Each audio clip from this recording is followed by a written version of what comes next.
தமிழக பாஜக தலைவர் திரு அண்ணாமலை அவர்களின் என் மண் என் மக்கள் பயண யாத்திரையில் ஏற்காடு தொகுதியில் சிறப்பாக நடைபெற்ற போது திரளாக கூடியிருந்த பொதுமக்களிடம் பேசிய எழுச்சி உரையில் தேவார பாடல் பெற்ற தலமான பேளூர் தான்தோன்றீஸ்வரர் ஆலயம் அமைந்திருக்கும் ஏற்காடு சட்டமன்ற தொகுதியில் வெகு சிறப்பாக நடந்தேறியது.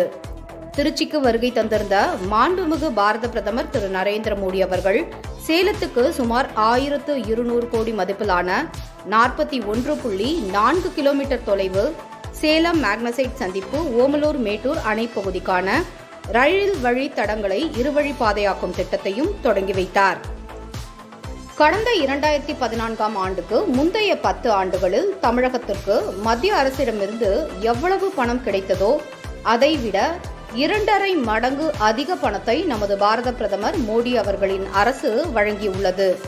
தமிழகத்தில் நெடுஞ்சாலைகளை அமைக்க, தமிழகத்தில் ரயில்வே துறையை நவீனப்படுத்த, தமிழகத்தில் லட்சக்கணக்கான ஏழை குடும்பங்களுக்கு மத்திய அரசின் இலவச ரேஷன் பொருட்கள், இலவச மருத்துவ சிகிச்சைகள், தரமான வீடு, கழிவறை, குழாய் மூலம் குடிநீர், சமையல் எரிவாயு இணைப்பு போன்ற பல நலத்திட்டங்களை மக்களுக்கு வழங்கி வருகிறது.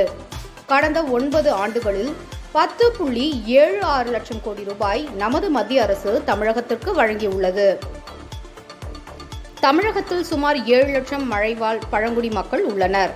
பழங்குடியினருக்கான மத்திய அரசின் திட்டத்தின் கீழ் 2018 முதல் 2021ஆம் ஆண்டுகளில் தமிழகத்திற்கு வழங்கப்பட்ட நிதி 1425.18 கோடி ரூபாய். தமிழகத்தில் உள்ள மலைவாழ் மக்களுக்காக மத்திய அரசு வழங்கிய நிதி 2.85 கோடி ரூபாய். வன உற்பத்தி விற்பனை மையங்கள் என்ற திட்டத்தின் மூலமாக மலை கிராமங்களில் செய்யப்படும் உற்பத்தியை விற்பனை செய்ய சுய உதவி குழுக்களை இணைத்து கடந்த 3 ஆண்டுகளில் 342 கோடி ரூபாய் அளவுக்கு விற்பனை நடந்துள்ளது. இந்தியாவில் 3225 வன உற்பத்தி விற்பனை நிலையங்கள் உள்ளன.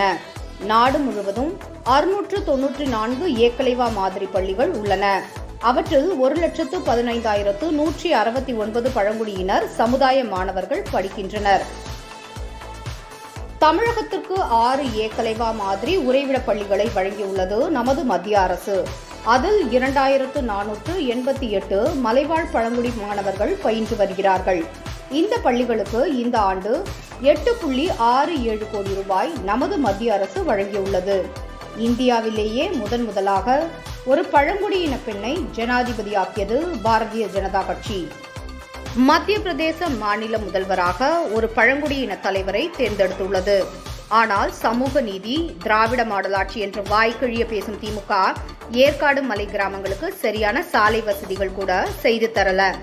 அவசர காலங்களில் மருத்துவமனை செல்லும் போது கூட துணியில் கட்டிதான் நோயாளிகளையும் கர்ப்பிணி பெண்களையும் தூக்கிச் செல்லும் அவல நிலை தற்போது வரை நடைபெற்று வருகிறது.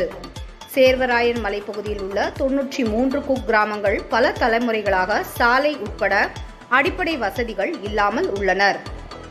இந்த ஆண்டு மார்ச் மாதம் முடியும் போது தமிழகத்தின் மொத்த கடன் 8,34,544 கோடி ரூபாய். தமிழகத்தில் சுமார் 2.2 கோடி ரேஷன் அட்டைதாரர்கள் உள்ளனர். அதாவது 2.2 கோடி குடும்பங்கள் ஒவ்வொரு குடும்பத்தின் மீதும் 3.79 லட்சம் ரூபாய் கடன் வைத்துள்ளது தமிழக அரசு. கடந்த 3 ஆண்டுகளில் 2.69 லட்சம் கோடி ரூபாய் கடனை கூட்டியிருக்கிறது தமிழக அரசு. இந்தியாவில் அதிக கடன் பெற்ற மாநிலங்களில் நம்பர் 1ஆக தமிழகத்தை மாற்றி வைத்திருக்கிறார்கள்.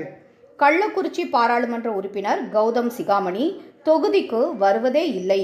இவரது தந்தை அமைச்சர் பொன்முடி சிறை சென்றதைப் போல செம்மண் கடத்திய ஊழலுக்கு இவரும் சிறை செல்வார். ஒரு குடும்பத்துக்காகவே ஆட்சி நடத்தி கொண்டிருக்கிறது திமுக. வரும் பாராளுமன்ற தேர்தலில் ஊழல் திமுக கூட்டணியை மக்கள் முழுமையாக புறக்கணிக்க வேண்டும். பாஜகவுக்கு மாண்புமிகு பாரத பிரதமர் திரு நரேந்திர மோடி அவர்களுக்காக தமிழகம் அளிக்கும் ஒவ்வொரு வாக்கும் தமிழகத்தை ஊழலற்ற நேர்மையான மாநிலமாக, மக்கள் நலனை முன்னிறுத்தும் மாநிலமாக முழுமையாக மாற்றும் என தன் எழுச்சி உரையில் குறிப்பிட்டார்.